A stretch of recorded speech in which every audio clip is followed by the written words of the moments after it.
subscribe and click the bell icon for all the television updates. Winning की बात करें, आपको कभी भी ये लगा कि वो शायद ट्रॉफी आपके हाथ में होना चाहिए था और दीपिका के हाथ? मुझे हमेशा लगता था ट्रॉफ़ी मेरे हाथ पे होना चाहिए था। हमेशा मैं जब वो दो आई थिंक 7th या 8th वीक में जब कोई इंसिडेंट हुआ था, मुझे बहुत डिप्रेशन वगैरह हो गया था और मैं जब वॉशरूम से बाहर निकल के आ रहा था, मैं अपने आप टीवी में भी शायद बोला, शायद I told that let me see who's going to stop me from winning the trophy. That moment motivated me and I knew I am winning. And I knew I am, but on the 14th week when task में जब मैं captain नहीं बना, performer of the week बनने के बाद, तब मुझे लगा कि शायद मैं नहीं हूँ, शायद केवी या दीपिका जी या फिर दीपक ठाकुर हो सकता है. But then I was not there to win the trophy, I was there to win hearts, I was there to rule.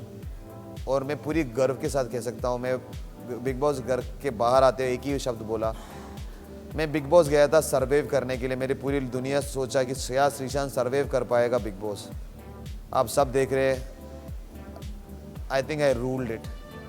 I ruled big boss 12. Trophy मिले ना मिले, आप सबका दिल मुझे मिला और आप सबका प्यार मिला और आप सबका ये जो रेस्पेक्ट और love towards me and my family is immense.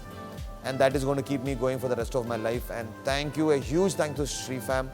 I love you guys.